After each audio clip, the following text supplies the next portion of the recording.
Welcome to the battlefield. Now, you may have heard that the Battle of Gettysburg was fought here simply because the Confederates were looking for shoes here in Gettysburg. That's kind of an old simplification of one aspect of this. Confederates are looking for supplies in the north that they can no longer manufacture for themselves in the south. And shoes are high on their list. 1 in every 5 Confederates that are marching into Gettysburg are barefoot.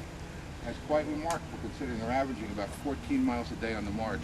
And they've been keeping that pace up since June 3rd, and we're approaching July 1st. But that is not the primary reason why the greatest battle of the American Civil War was fought in this little town with a population of only about 2,400 people. The reason why the battle was fought here was because of Gettysburg's road system. There are 10 main roads that come into Gettysburg from all different directions, like a hub of a wheel.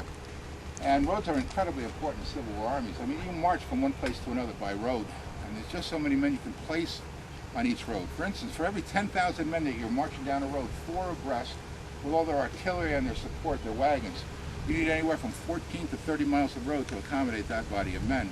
10,000 takes 30 miles? With all their artillery, yeah, with all their wagons. Train and everything. Yeah, with their, yes.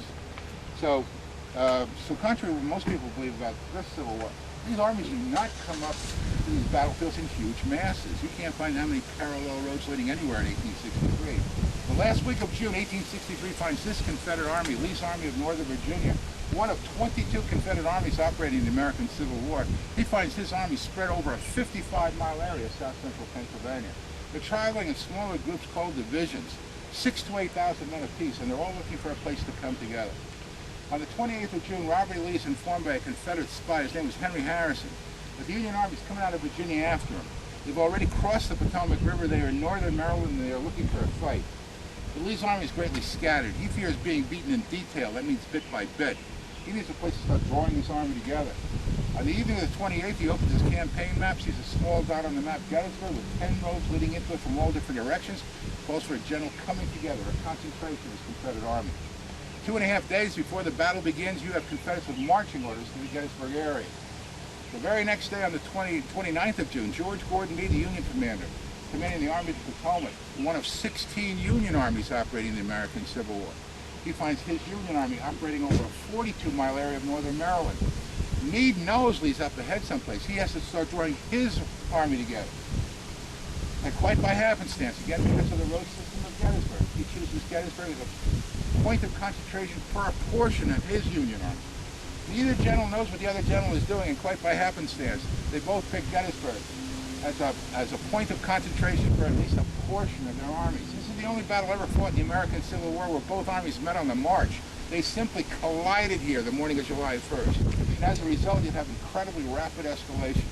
Within 36 hours of that first shot, you'd have 172,000 men, 90,000 horses, 8,500 wagons, and over 600 pieces of artillery, all descending on a town with a population of a little more than 2,400 people. These poor people in town never knew what hit them. They're still trying to figure it out. I mean, it was the biggest crowd we ever had here. Now arriving in Gettysburg initially are 2,800 Union cavalrymen under the command of John Buford. And when he arrives, he sends out his patrols west of town and north of town. Again, that first shot is fired about between 7 and 7:30 down that road, about 2 miles down that road. When that first shot is fired, Buford realizes he's in a terrible situation. He's got 2,800 men, 900 of which are facing north. All right? 500 Confederates coming down the road at him. He needs help. He sends back word 8 miles due south of Gettysburg to a town called Emmitsburg, Maryland, where there are 30,000 Union infantrymen under the command of that gentleman on horseback, John Reynolds.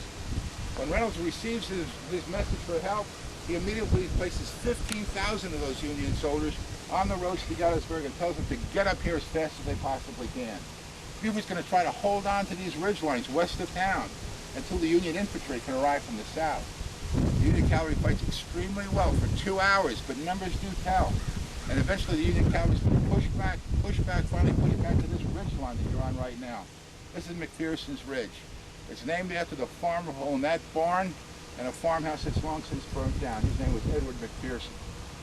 So the Union cavalry will form on either side of that road, the Cashtown Pike or the Chambersburg Pike. He'll place half his dismounted cavalry.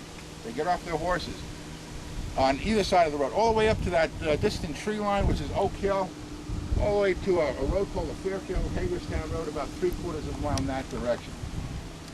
The Confederates will deploy on an open ridge line called Hers Ridge, where that silo is, about 600 yards distant. 6,500 Confederate infantry and 15 cannon. The Confederates start moving onto this position in battle line.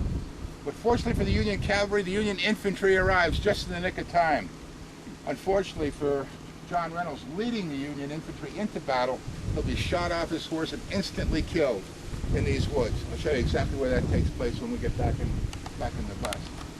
And the Union infantry will fight along this ridge line the remainder of the day in an open field briefly north of town on the other side of those trees.